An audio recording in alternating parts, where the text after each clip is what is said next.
Hello guys, welcome to my YouTube channel learning option. आज हम देखेंगे पॉलीगन यानी कि बहुभुज का पार्ट 1 में हम लोगों ने 10 टाइप्स के क्वेश्चन देखे। अब इसमें हम लोग 11वां टाइप के क्वेश्चन से स्टार्ट करेंगे। इस वीडियो का पहला क्वेश्चन और बहुभुज का 11वां टाइप का क्वेश्चन देखेंगे हम लोग। तो चलिए स्टार्ट करते हैं। इसमें पहला क्वेश्चन कह रहा है कि किसी पंचभुज के चार कोणों का योग, किसी पंचभुज के चार कोणों का योग दिया हुआ है 130 डिग्री, 85 डिग्री, 108 डिग्री और 82 डिग्री। ये चार कोण इसमें दिए हुए हैं। पांचवा कोण पूछ रहा है कि क्या होगा, पांचवा कोण क्या होगा। तो हम लोग देख सकते हैं कि किसी त्रिभुज में दिया होता है, हम लोग को दो कोण दिया होता है और तीसरा फाइंड करना होता है, तो हम लोग आसानी से निकाल लेते हैं। किसी चतुर्भुज का 3 कोण दिया रहता है तो चौथा आसानी से हम लोग फाइंड कर सकते हैं। क्योंकि हम लोगों को त्रिभुज के सारे अंतःकोणों का योग पता होता है, यानी कि तीनों अंतःकोणों का योग पता होता है 180 डिग्री। तो ये प्लस करके इससे माइनस कर देते हैं। उसका चतुर्भुज के सारे कोणों का योग, अंतःकोणों का योग को हम लोग को पता होता है 360 डिग्री होता है। लेकिन पंचभुज के जो है अंतःकोण हमको पता नहीं है, तो इसको तो टोटल निकालना होगा ना हम लोगों को। तो टोटल निकालने के लिए इसके पहले हम लोग वीडियो में एक फॉर्मूला देख चुके हैं कि किसी बहुभुज के अंतःकोणों का योग का फॉर्मूला होता है 2n-4 × 90 डिग्री। ये टोटल होता है। और एक कोण निकालना हो, एक एंगल निकालना हो तो इसको n से डिवाइड कर देते हैं। n क्या होता है? बहुभुज में भुजाओं की संख्या होती है। n क्या होती है? बहुभुज में भुजाओं की संख्या होती है। तो यहाँ पे हम लोग को टोटल निकालना है। तो ये पंचभुज है, पंचभुज में भुजाओं की संख्या 5 होगी, यानी कि n का वैल्यू क्या होगा? 5 होगा। तो यहाँ पे हम लोग रखेंगे 5 n का वैल्यू। तो 5 दूनी 10, 10 में से 4 गया 6, 6 गुना 90 डिग्री, 6 गुना 90 डिग्री, यानी कि टोटल कितना हो जाएगा? 9 × 5 = 45, 9 × 6 = 54, यानी कि 540 डिग्री। 540 डिग्री पंचभुज के टोटल कोणों का योग, यानी कि सारे आंतरिक कोणों का योग 540 डिग्री हो जाएगा। तो यहाँ पे कह रहा है कि हम लोगों को निकालना क्या है? पांचवा कोण निकालना है।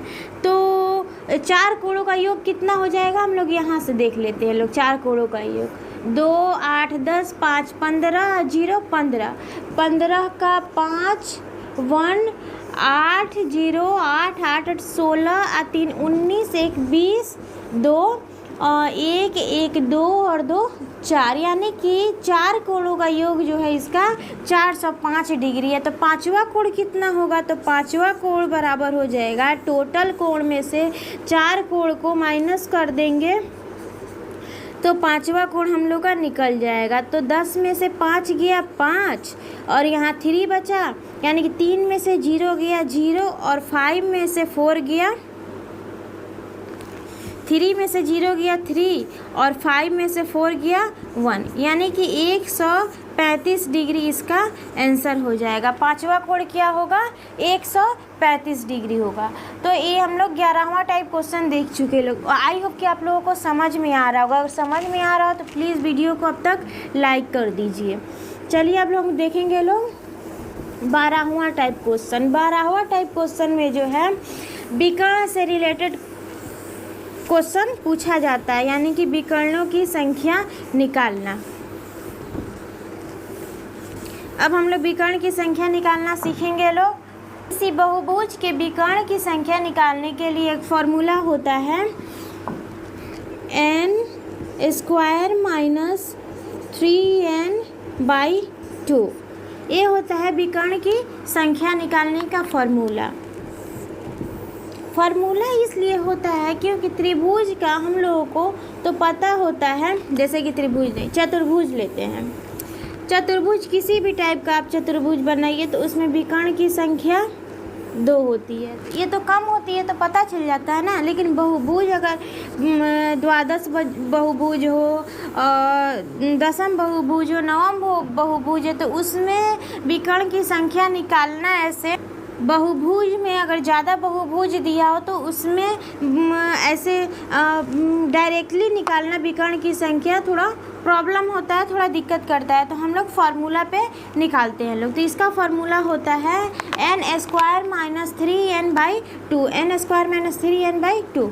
अब इसी फार्मूला पर हम लोग सारे क्वेश्चन को सॉल्व करेंगे। तो चलिए इस फार्मूला का विकर्ण निकालने वाला जो टाइप का क्वेश्चन होता है उसका पहला क्वेश्चन देखते हैं, पहला टाइप देखते हैं उसका। पहला क्वेश्चन है किसी अष्टभुज के कितने विकर्ण होते हैं, किसी अष्टभुज के कितने विकर्ण होते हैं। तो यहाँ पे जो फार्मूला में n बोल रहा है, n ये क्या हो जाएगा, इसमें हो जाएगा भुजाओं की संख्या, भुजाओं की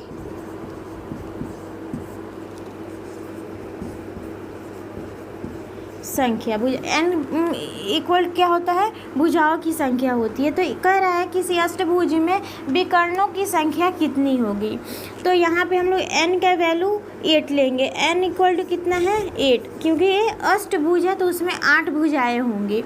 तो n का वैल्यू 8 का स्क्वायर माइनस फार्मूला पे पुट करते हैं तो 3n का वैल्यू 8/2, यानी कि 8 अठैया 64 माइनस 8 तीरा 24 2, 4 में से 4 गया 0 और 6 में से 2 गया 4/2, यानी कि किसी अष्टभुज में जो है विकर्णों की संख्या 20 होगी। विकर्णों की संख्या कितनी होगी, 20 होगी। अष्टभुज में विकर्णों की संख्या 20 होगी। तो फार्मूला से हम लोगों को निकालना बहुत आसान हो जा रहा है, फार्मूला से निकालना आसान हो जा रहा है। तो इसी में जो है टाइप तो यही रहता है, क्वेश्चन का फार्मूला तो यही यूज करना होता है, बट थोड़ा सा बीच में कॉन्सेप्ट दे देता है कि इस टाइप का क्वेश्चन है तो कैसे हम लोग बनाए लोग। अब देखेंगे लोग हम लोग दूसरा टाइप क्वेश्चन।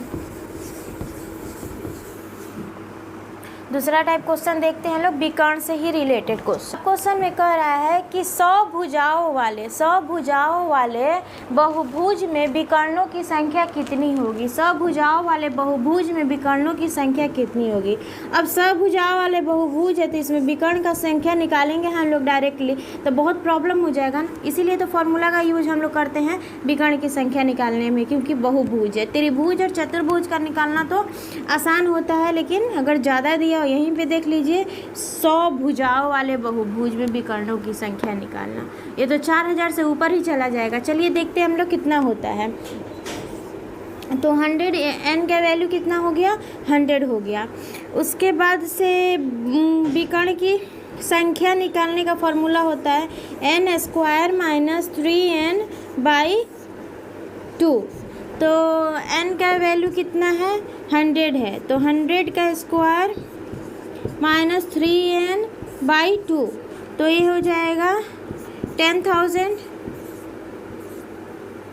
माइनस 3n का वैल्यू यहाँ पे पुट कर लेते हैं ना 100, 300/2। तो इसमें से 300 जाएगा तो कितना बचेगा, 9,700/2। 300 गया तो 0 0 और 10 में से 3 गया 7 और 9 का 9 बच गया। तो यहाँ पे हो जाएगा 4 2 जा 8, 8 2 जा 16 और 5 2 जा 10, यानी कि 0। देखिए आज 4000 से ज़्यादा आ गया ना, 4850 विकर्णों की संख्या कितनी होगी। 100 भुजाओं वाले बहुभुज में विकर्ण की संख्या कितनी होगी, 4850। तो कि आप लोगों को समझ में आ रहा हो, क्वेश्चन तो यहाँ पे है। अब हम लोग देखेंगे लोग इसका विकर्ण से रिलेटेड क्वेश्चन का टाइप 3। और ये पॉलीगन का जो है टाइप 12 है, यानी कि 12वां टाइप है बहुभुज का। तो चलिए अब आगे वाला हम लोग देखते हैं टाइप 3। अब टाइप 3 में कह रहा है क्वेश्चन में कि किसी बहुभुज में 27 विकर्ण है। किसी बहुभुज में विकर्ण की संख्या 27 है, तो इसमें भुजाओं की संख्या कितनी होगी। विकर्ण की संख्या 27 है, यानी कि 27 है, तो इसमें भुजाओं की संख्या कितनी होगी। n का वैल्यू हम लोग को फाइंड करना है, निकालना है। तो यहाँ पे हम लोग फार्मूला देखेंगे लोग, n स्क्वायर माइनस 3n/2। तो n का वैल्यू तो हम लोग को निकालना है ना, और एक किसके बराबर है, 27 के बराबर है। विकर्णों की संख्या कितनी है, 27। तो n स्क्वायर माइनस 3n कितना हो जाएगा, 7 दूनी 14, 2 दूनी 4, 1 5, यानी कि 54। n square minus 3n minus 54, एक क्या हो गया आपका, द्विघात समीकरण हो गया। इसमें जो है n का वैल्यू 2 आएगा। देखते हैं अब इसको हम लोग सॉल्व करते हैं। तो 54 है, तो 9 6 54, यानी कि 9 5 45, 9 6 54 हो गया आपका। तो 9 6 54, तो इसको तोड़ेंगे तो कितने के फॉर्म में आएगा, n स्क्वायर माइनस 9n और प्लस 6n। तब ना हम लोग मल्टीप्लाई करेंगे इसको, 9 6 54 n स्क्वायर हो जाएगा, और इसको करेंगे तो माइनस 3n हो जाएगा, माइनस 54 इज इक्वल टू 0। अब यहाँ से सॉल्व करते हैं, n कॉमन हो जाएगा, n माइनस 9 प्लस 6 यहाँ पे कॉमन हो जाएगा, n माइनस 9 0। तो यहाँ पे हम लोग सॉल्व करेंगे तो एक आएगा n का वैल्यू 6 माइनस 6, और एक आएगा n का वैल्यू 9। तो माइनस तो नहीं हो सकता है ना, भुजाओं की संख्या तो माइनस में नहीं हो सकती है, तो a इसका वैल्यू नहीं होगा, यानी कि n का वैल्यू कितना हो जाएगा, 9, यानी कि नवम भुज होगा। इसमें भुजाओं की संख्या 9 होगी और a नवम भुज होगा, यानी कि नवम भुज में विकर्णों की संख्या 27 होती है। तो n इज इक्वल टू 9। तो ए टाइप भी आप लोग देख चुके लोग कि कैसे हम लोग फॉर्मूला तो वहीं चले, यहाँ पे आके लास्ट में कॉन्सेप्ट कुछ और हो गया। तो द्विघात समीकरण तो सबको आता है, क्योंकि हम लोग 7th क्लास में ही 7th क्लास में तो नहीं, लेकिन 10th क्लास में तो कंफर्म है।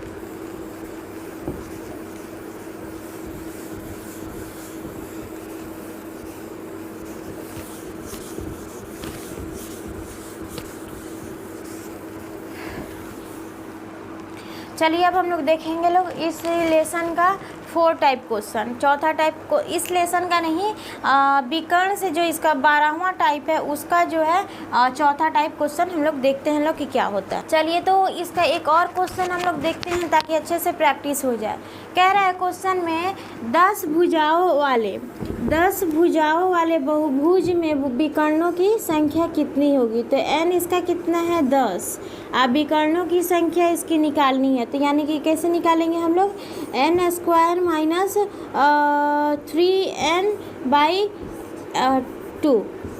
इसमें विकर्णों की संख्या कितनी हो जाएगी, n का वैल्यू कितना हो जाएगा, 10 का स्क्वायर माइनस 3 मल्टीप्लाई n का वैल्यू 10, तो ये हो जाएगा आपका 2।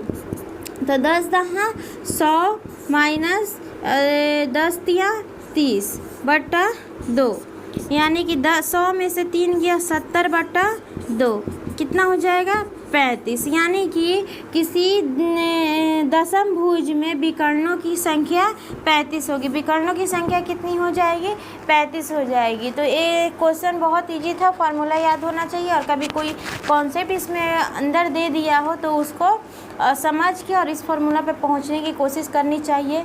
तो आई होप कि आप लोगों को ये वीडियो अच्छा लगा। अगर अच्छा लगा हो तो प्लीज़ लाइक करें, शेयर करें, और इसके बाद अगर कुछ क्वेश्चन इसमें छूटे होंगे तो मैं लाऊंगी, नहीं तो पढ़ने के बाद हमेशा मैथ्स का जो है जितने भी टाइप्स के क्वेश्चन करें हम लोग उसका प्रैक्टिस करना मस्ट होता है, बहुत ज़रूरी होता है। बिना प्रैक्टिस का पढ़ लेने से छोड़ दिए नहीं होगा, प्रैक्टिस करना ज़रूरी होता है। और इसके लिए मैं चाहूँगी कि इसमें कुछ क्वेश्चंस मैं डाल दूँ प्रैक्टिस के लिए, ताकि आप लोग प्रैक्टिस कर सकें लोग।